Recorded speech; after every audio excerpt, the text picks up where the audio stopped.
Hello guys, আপনারা সবাই কেমন আছেন? আশা করি সবাই ভালো আছেন। ভিডিওটি দেখতে থাকুন, ভিডিওটির সামনে খুব সুন্দর যাচ্ছে।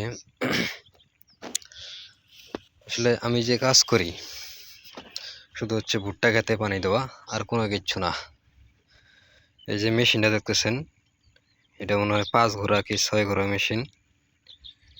মেশিনটা যেমন তেমন ভাই, নতুন বোর্ডিংটা পুরাতন, এত পরিমাণে পানি উঠে মানে মাথা নষ্ট। খালি মেশিনটা চালাতে একটু অসুবিধা হয় কোনটা জানেন? এই যে আমার যে তেলের পাইপটি আছে, এটি খালি বারবার খালি ঝাঁকিতে খালি খুলে যায়। তো বান দেওয়ার পরও খালি শুধু বারবার শুধু এটাই খালি শুধু খুলে। কেন যে এটা খুলে আমার মাথায় ঢোকে না। এত বান দেয়, এত সেফটি থাকে, তারপরও খুলে যায়। দেখুন, এটা হচ্ছে যমুনার চর। এখানে চতুর্পাশে শুধু আবাদ আর আবাদ, আর কিচ্ছু পাবেন না। সম্পূর্ণ যমুনার চর। তো ওদিন একটা দুর্ঘটনা ঘটেছে।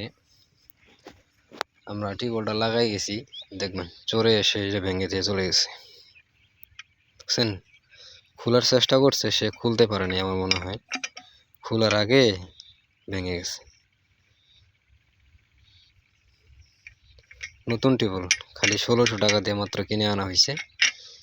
একদিন শুধু মেশিনটা সুস্থভাবে চালাইছে, তারপরে মেশিনটা টিউবওয়েলটা চরে আসা নেওয়ার খুব চেষ্টা করছে, কিন্তু পারেনি। দেখছেন, 5 ঘোড়া কি 6 ঘোড়া মেশিন।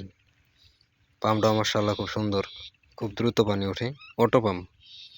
কালকা বিকেলে এসে যদি পানি দেন, সকালে আবার মেশিন স্টার্ট দিবেন, কোনো টিউবওয়েল চালাচালি করা লাগবে না, এমনিতেই পানি ওঠে।